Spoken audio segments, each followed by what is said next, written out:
عماركم يقول لنا وام عيالي ما عندنا من الشيطان طاري، والله في اوسط الناس لا احنا باحسنهم ولا اسواهم، لكني اصبر عليها وتصبر علي. وماشية ان الحياه الزوجيه ما يرضي الله، يقول لا باس لا باس، صحيح انه يجي منها ولكن يتحمل وانا كذلك. يقولوا لي منها 3 عيال ما بين ولد وبنت، يقول والله ان الامور زينه، لكن يقول اهلها ما هم في الديره اللي انا ساكنه فيها، مثل ما تقولون في الرياض وفي الشرقيه. يقول فكل ما اخذت شهرين 3 وديتها لهلا بحكم بعد المسافه. يقول ولا يقول صرت اخر شيء صرت اعرفها من نفسي، الى جيت اروح اوديها لهلا قلت الله يكون في العون، الله يعظم اجري. بنرجع للبيت وبنقعد سنحن شياطين، سنحن اهل النار، يلعن بعضهم بعضا. يقول ناخذ لنا اسبوعين وحنا ما عاد الا فراع بيننا طقاق، مع انه عاقل ورزين ورجال نخيش اروى من عندي. والله يا هلا ما هم حول الشرقيه عن 1000 وشوي. سنك تشوف والله انا الصاد. وش ادراك؟ هذه ما متضايق من هالمسافه ما هي بشيء. لا هو مو على المسافه، هو على اللي ورا المسافه، هو على الحاصل. اسلم. يقول وفعلا يقول والله كل ما رجعت يقول اخذ لي 2 3 اهديها مثل اللي يطفي النار، يقول تقبس منه واطفي تقبس منه واطفي لا حول ولا قوه. يقول بين عيني وحجاج لها الصغيرين. يقول تراي في هالمده هالسنين هذه وطلقتها طلقتي، خلاص وصلت القلوب انحلت، ما خلاص ما عاد اقدر اتحمل. وقلت لها قول، قلت والله لو ما بيني وبينك 3 في ذمتي ما عاد تلزميني ولا لزمت اني لا اطلق حبالك، لكن عقلي انت وش يجيت، انت وش حليلت عندي وراضين ببعضنا وامورنا زينه، ولا رحتي لهلت وعودتي وش اللي يصير؟ علمين وش اللي يصير؟ ما عندك ليش؟ جب نبي انت ما انت مثل الناس، انت احسن ليش ما تصير مثل فلان؟ تبدا المقارنات والاشغال تشتغل اشياء ما كانت يوم تروح فيها. يعني في من يعبيها معناه. لا شك. يقول لكن انا ما اقدر اتهم، بيتها لها مليان، امها واخواتها واخوانها وحريم اخوانها انا ما ادري منهم. لا الاغلبيه اخواتها اقرب يقول والله ما اعلم من زبيلي ولا حط في ذمتي. يقول كل ما جيت اعوذ بالله من الشيطان الرجيم، والله اني اجمع انفاسي، يقول الله يعين لجتها الحين وش بيصير؟ تاخذ اسبوع تعود شيطان الرجيم، اعوذ بالله من الشيطان الرجيم. يقول طول الله اعماركم، يوم جاء هكا اليوم ولها جايته من اهلها ولها زي ما تقول اسبوع 10 ايام، لو والله نحن الضوء البارود ولا انام في المجلس مره احسب العيال ما هم ميتين ولا هم باول من تطلقوا ابوهم وامهم، وانا وش لي وجع هالقلب ووجع هالراس هذا، انا ببت عذاب طول عمري. يقول بدها هوجس مع روحي خلاص اببت في امري. يقول لا اله الا الله. يقول يوم دق الجوال يقول رقم ما اعرفه خليته. يقول مره ضاقت النفس، يقول اخذت شوي، يقول مدق الجوال ثاني نفس الرقم، لا حول ولا قوه خله يولي. يقول يوم دق 3 قلت لا هذا عنده علم. نعم خير ان شاء الله. السلام عليكم. وعليكم السلام. سلمت طيب. عليكم السلام. قالت انت فلان ابن فلان؟ يقول قلت اي نعم. يقول حرمه والرقم ما اعرفه. طيب الله ثاني الرقم والله ما اعرفه. قلت اي نعم صحيح انا فلان ابن فلان. خير يا اختي وش عندك؟ قالت اسمع يا ابو محمد خلينا نسميه.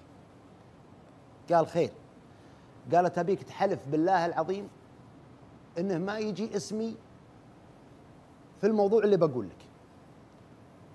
اي عندها علم. يقول قلت عسى خير. قالت والله انه خير لك ولزوجتك وعيالك، بس احلف بالله عطني عهد موثق من الله. قال والله ما يجيس مني ضرر يا بنت الحلال، عسى خير. قالت يا فلان، قال سمي. قالت ما دام تحلفت بالله وشلونك انت وام عيالك؟ يقول لك سنها معنا في البيت. يقول قلت والله يا بنت الحلال الحمد لله. يقول وصدق 200 هو. قلت لا الحمد لله الحمد لله امورنا زين. قالت لا والله ما هي بزينه، والله ما صدقتني في هذه يا ابو محمد. يقول قلت ذي عارفه وش العلم؟ قالت لا بالله ما انت مرتاح معها وكذا وكذا ويحصل بينكم مشاكل، وترى مشاكلكم هالايام من كذا كذا كذا. يقول قلت تدرين والله انك صادقه، بس اعطيني علمك. اعطيني علمك. الله هل. قالت انا مدرسه في المدرسه الفلانيه، وزوجة واخت زوجتك خالة عيالك فلانه مدرسه معنا، وانا بنت خالتك، ترى انا بنت خالتك فلانه بنت فلان. يقول بنت خالتي بس والله ما لي فيها علاقه. قلت ايه حياك الله، انت فلانه بنت فلان ام فلان؟ قالت الله الله.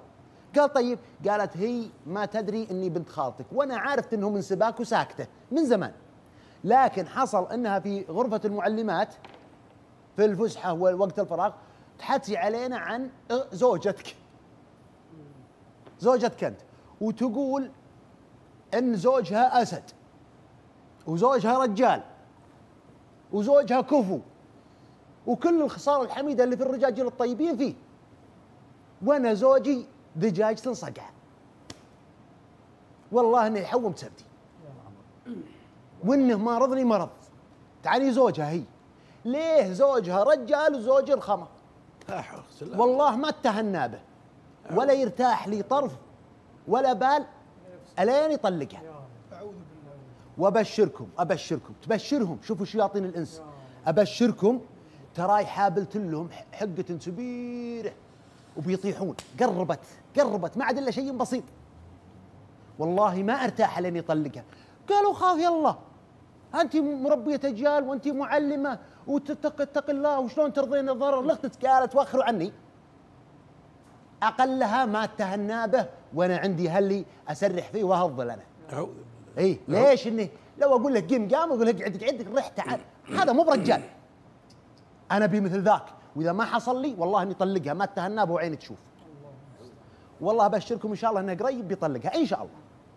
تقول نصحناها نهيناها ما في فائده، تقول يوم شفت الموضوع كذا رحمتك ورحمت عيالك ودريت انك ما انت في خير، وتراها الماريه تراها شابة عليها تقول خليه يغير المطبخ، خليه يغير المطبخ وخليه يسوي كذا ويجيب لكم كذا، اشياء داخليه في البيت. نفس الكلام اللي قالت له. يقول يوم قالت له والله ان الحرمه الصادقه. يقول قلت يا بنت خالتي جزاك الله خير ورحم الله والديك، والله ينور بصايت. انا بيستتمين معروفك، انا الحين قلتي لي وانا عارف ان البلاء دانا فردانا، انا عارف، لكن هي وش بيثبت لها الا انت. تكفى انا بتصل عليك بعد شوي ولا يجي من نسبتك. قالت جزاك الله خير ما يخالف. يقول وقفل منها. يقول نادي حرمتي لا انا وياها ما نحاتي بعض. قلت تعالي يا فلان، تعالي الله يهديك تجلسي. يقول تجلس. قلت شوف يا بنت الحلال حنا موضوعنا ما هو بزين وكذا كذا كذا. قالت هي عطني اللي عندك خلصني خلاص، تبي طلق. قال لا ماني مطلق. قبل الطلاق حاجه بسم الله، هذه حرمته والله العظيم ما اعرف، ادوت رقمها ما بعد سجلته، تو متصلت بي وقالت لي كلام بس اسمعي وعقبها انت حكم. حرمه؟ قال ايه حرمه، اسمعي. السلام عليكم حياك الله يا اختي. قالت يا هلا بسمك، اسالت بالله العلي العظيم اللي يقدر عليك ان كنت كاذبه ان تقولين الحق واللي سمعتي. قالت والله الذي لا اله الا هو عالم الغيب والشهاده اني سمعت فلانه بنت فلان الفلاني اخت زوجتك تقول كذا كذا كذا كذا كذا، واني ماني مرتاحه لين اطلقها وببتل احرشها. قال جزاك الله خير ورحم الله والديك. سمعتي؟ قالت اعوذ بالله من الشيطان الرجيم، هذه مي بخت، هذه شيطان، هذه شيطان. والله انها صادقه، انها الحرمه انها صادقه، والله انها محرشتني وانها تقول وتقول وتقول، لكن علمها عندي والله ما عاد اكلمها الا سلام لله، ولا هذه ما عاد اسمع منها.